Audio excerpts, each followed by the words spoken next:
Good evening, everyone.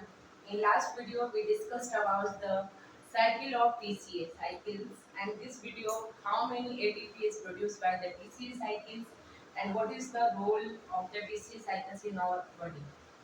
So total आपको cycles में कितने NAD मिले थे? 3 NAD. One molecule of the acetyl coenzyme है. Acetyl coenzyme में contains two carbon molecules. 3 NAD plus FAD plus GDP and एक inorganic phosphates को लेके ये जीटीपी में कन्वर्ट होता है एंड द दो मॉलिक्यूल्स ऑफ वाटर्स।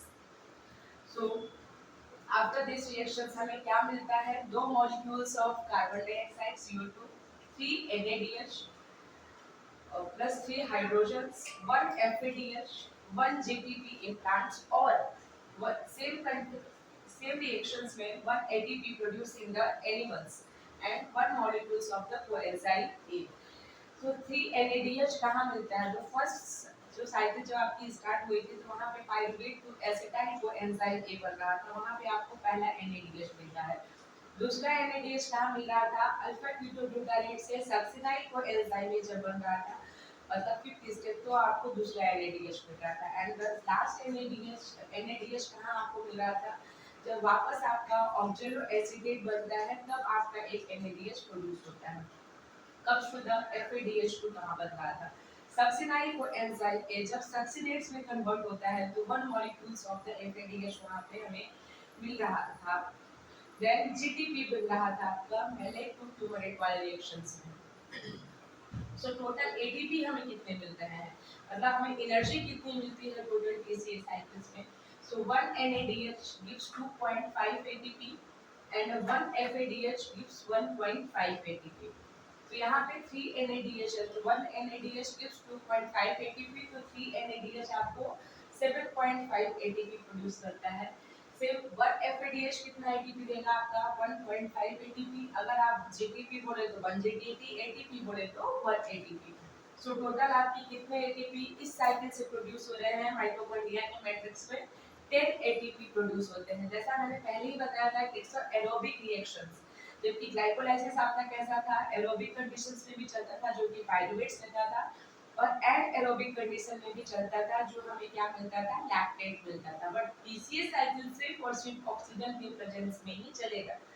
इसीलिए हमने पहले भी कहा कि हमारी बॉडी का 2 to 3 पार्ट ऑक्सीजन इस साइकिल्स को चलाने में इन्वॉल्व हो जाता है, क्योंकि ऑक्सीजन के प्रेजेंस में ये साइकिल हो रही है और लगातार NADH FADH प्रोड्यूस हो रहा है, और ये NADH FADH electron transport chain में जाते हैं और वहाँ पे ATP प्रोड्यूस करते हैं। मतलब ये साइकिल आपकी कंटिन्यू चलती रहती है, और ये जो एनर्जी वहाँ से मिलती है ये एनर्जी आपकी कहाँ पे जाके एनर्जी प्रोड्यूस करती है, किस साइकिल से जाती है?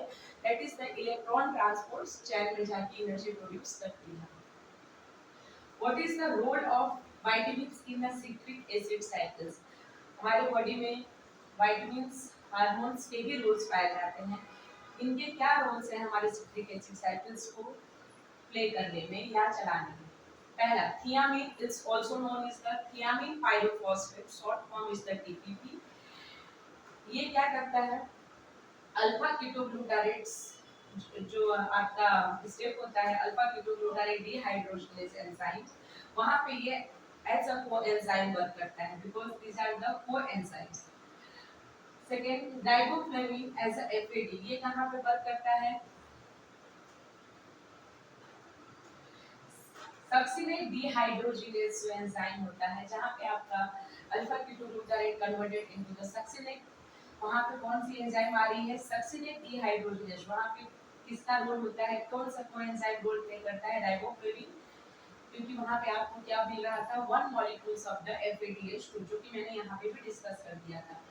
Third, niacin, that is the act as a NAD coenzyme. Niacin niacin adenine dehydrogenase.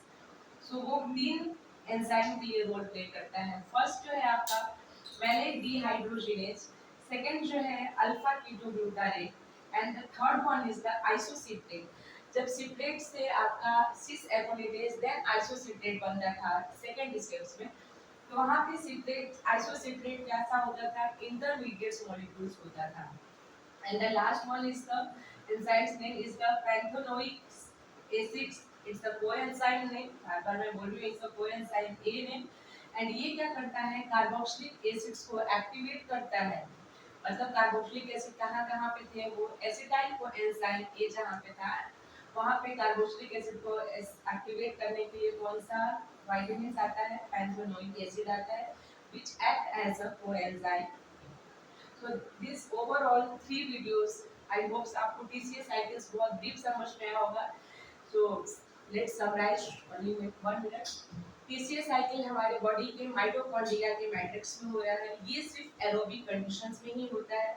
ये कार्बोहाइड्रेट मेटाबॉलिज्म का we can say it's a very important cycle, because इसके प्रोडक्ट्स के साथ साथ इसमें बहुत सारे इंटरमीडिएट्स ऐसे हैं जो अमाइनो एसिड्स के मेटाबॉलिज्म में हेल्प करते हैं, as well as heme metabolism में भी आपके हेल्प करते हैं। And some of the carbohydrate metabolism जैसे कि ग्लूकोनियोजेनेसिस, ग्लाइकोनियोजेनेसिस, इन सभी में भी इसके प्रोडक्ट से ही हेल्प मिलता है।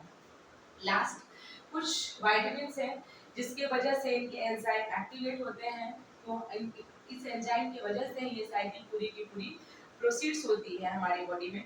सो नॉर्मली वी कैन से कि 60 to 70% हमें जो एनर्जी मिलती है हमारी बॉडी में वो कार्बोहाइड्रेट मेटाबॉलिज्म की कौन सी साइकिल से मिलती है, टीसीए साइकिल से मिलती है। That means by carboxylic acid cycle, या you can say citric acid cycle या Kreb cycle. I hope TCA cycles आपके बहुत क्लियर हो गया होगा। नेक्स्ट वीडियो में हम लोग ग्लूकोनियोजेनेसिस के बारे में पढ़ेंगे। कार्बोहाइड्रेट मेटाबॉलिज्म पहले फिनिश करते हैं, then comes to the fat metabolism. Thank you so much for watching my video।